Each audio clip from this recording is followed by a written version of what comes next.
Hi, my name is Gautam and welcome to College Candids. In this video, I'll be going over GPA and classes. When I graduated high school and went to college, I realized something. My college application started the minute I entered high school. Scary, huh? Every grade that you get plays a small role in your final transcript and your final GPA that you get at the end of your senior year. In this video, I interviewed two of my friends, Stella Gregorski and Dingel. Both have very important viewpoints that I think you guys will like, and you might end up seeing them in future videos. So, I hope you enjoy. Hi, my name is Ken Dingel. I go to the University at Buffalo, and I'm a computer science major. I'm Stella Gregorski. I currently attend the University of Toronto in Toronto, Canada, and my intended major is chemical engineering. So starting freshman year, my academics were my primary focus.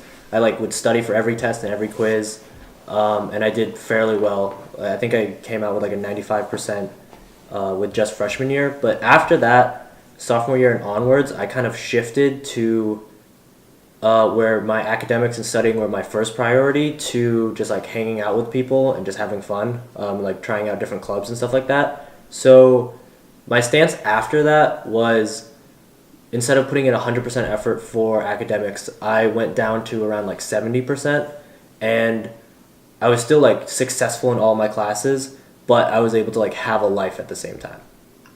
So, what was your GPA coming out of high school? So my final GPA was a 95%, and that was because I took a lot of easy classes that were, a lot of them were the mandatory classes, so the studio art, which I had to do for 2 years, and I took a lot of extracurriculars yearbook, and there's a film and media class, and those classes were fairly easy to just get 100, you took the class, you showed up, and you got 100. So those were able to pad out my grades, where in my STEM classes, so my math and sciences, where I get a 90, those hundreds would boost my GPA.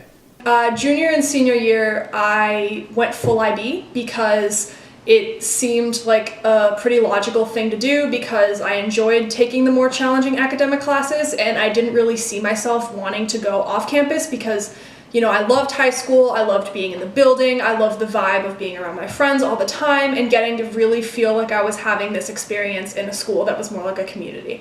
And so I knew I wasn't going to want to leave, I wasn't going to want to go to the college, I wasn't going to want to bus up to BOCES every day. And so I thought, full IB seems like a pretty good way to go. And also, about halfway through my junior year, I started to really think about, I have dual citizenship, I might want to apply to schools in Canada. And because of that, IB started to seem like even more of a good route to take because of the whole, international baccalaureate. If you're going to school internationally, having credits that are really easy to transfer internationally is something that is just invaluable for that process and sort of decreasing the stress associated with, moving to another country.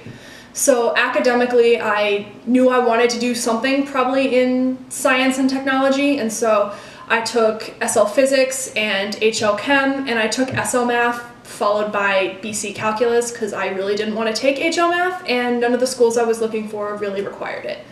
So it was just a little bit nicer to be able to personalize that course load a little bit more and to be able to take all of the, I took HL English and I took History of the Americas, and I was able to take other classes like ITGS and to continue with a lot of, extracurriculars while also taking these more difficult math and science classes in IB. So, as Stella said, your class selection can play a big role in your decision into a major. I loaded my class schedule with chemistry, physics, and math, so inevitably I went into engineering.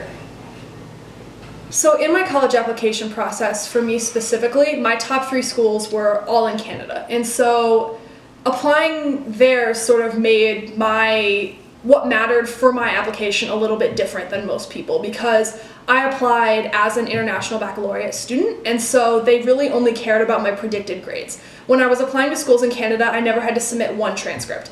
It was all based on send us your predicted grades when they come out, send us Well, I did have to send them my IB course load, but it was all associated with my predicted grades. It wasn't actually associated with my transcript or anything like that.